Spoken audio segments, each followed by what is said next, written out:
किस तरह का उत्पीड़न है, इसको और गहराई से समझने का एक मौका कल फिर से मिला कि दलित उत्पीड़न की परिस्थिति ये है कि आज भी जो उस परिवार की दादी है, ओल्ड विमेन, बुजुर्ग महिला को बाहर जाकर चारपाई पर बैठने की इजाजत नहीं है, क्योंकि उसे लगता है कि ये जो है समाज में अच्छे तरीके से नहीं लिया जाएगा। तो ये तो स्थिति है बराबरी के हालात की।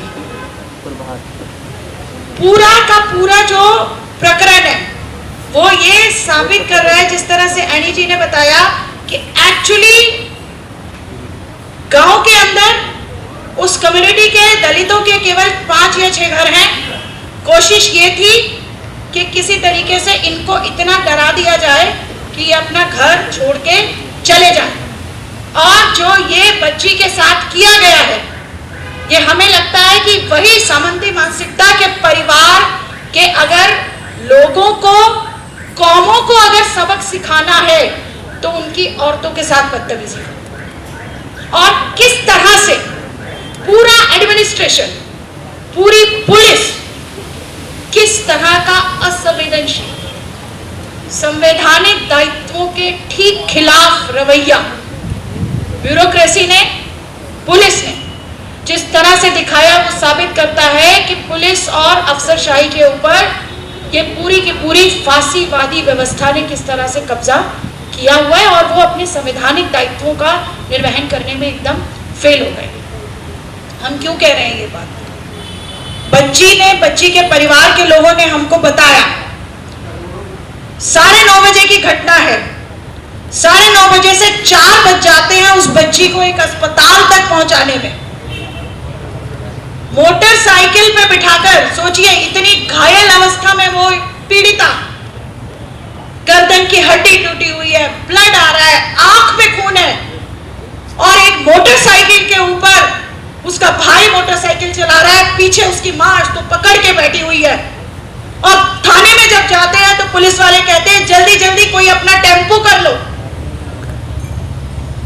योगी सरकार, मोदी सरकार दावा करते हैं महिलाओं के लिए इतना कुछ कर रहे हैं वो, क्या ये हर थाने के अंदर एक ऐसी एम्बुलेंसेस, ऐसी पुलिस की जिप्सी की व्यवस्था नहीं की जा सकती कि जब ऐसा कोई मामला आए तो उन पीड़िताओं को समय पर अस्पताल पहुंचाने की व्यवस्था हो सके?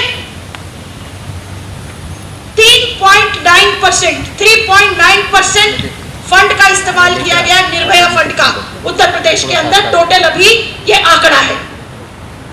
3 मार्च 2020 को ये कई सारे अखबारों में ये आंकड़ा आया है। ये स्थिति है। वो बच्ची, अगर उसको समय पर सही इलाज मिल जाता तो शायद परिस्थिति और बेहतर हो।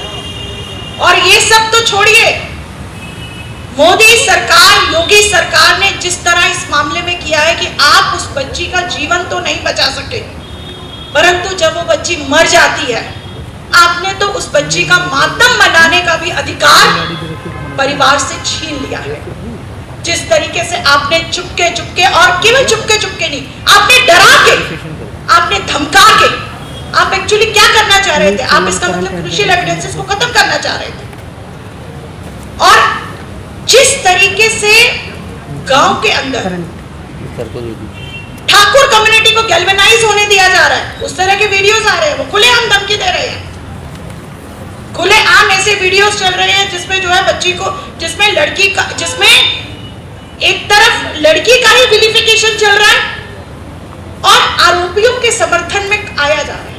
तो ये आरोपियों के समर्थन में आने की जो बात है, इसको जिस तरह से मोदी सरकार और योगी सरकार का जो प्रशासन है वो अलाउ कर रहा है, ये हम समझते हैं ये जो संघ परिवार का योगी मोदी हिंदुत्व रिजीम है, ये इनके लिए कोई नई बात नहीं है।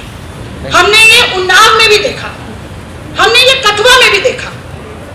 सबको पता है कि कथुआ में किस तरह से वो जो आरोपी थे उनके समर्थन में फॉरेस्ट मिनिस्टर जो बीजेपी के लोग थे वो रैली निकाल के आए।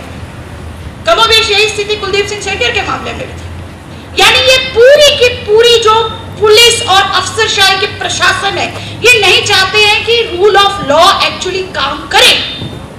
दोनों ही मामलों में हमने देखा कि कथुआ में भी और उन्नाव में भी कोर्ट ऑफ लॉ ने मामले को तय किया। दोनों ही मामलों में आरोपी दोषी सिद्ध हुए।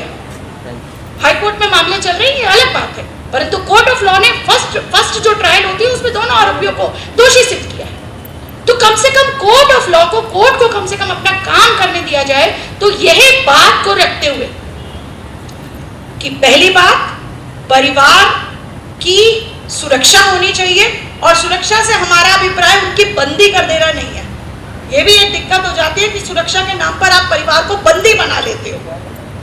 सुरक्षा से हमारा मतलब है उनके जान और माल की सुरक्षा, उनको उनके मूवमेंट के समय उनकी जिंदगी की हिफाजत। और यह बात कहते हुए कि कोर्ट के द्वारा, कोर्ट की निगरानी में जांच होनी चाहिए दिन प्रतिदिन, साइंटिफिक इन्वेस्टिगेशन, वैज्ञानिक जांच पद्धति, त्वरित जांच पद्धति और कोर्ट की निगरानी में जांच।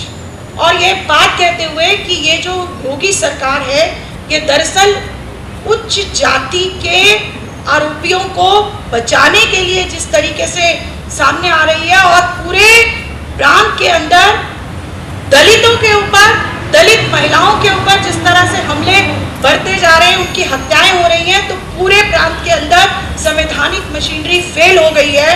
तो ये बात दोहराते हुए कि ऐसी सरकार को बर्खास्त कर दिया जाना चाहिए।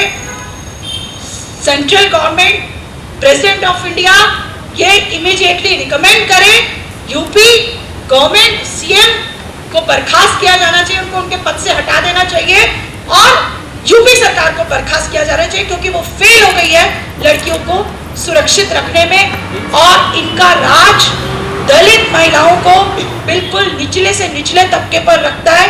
ये बात फिर से एक बार साबित हो रही है।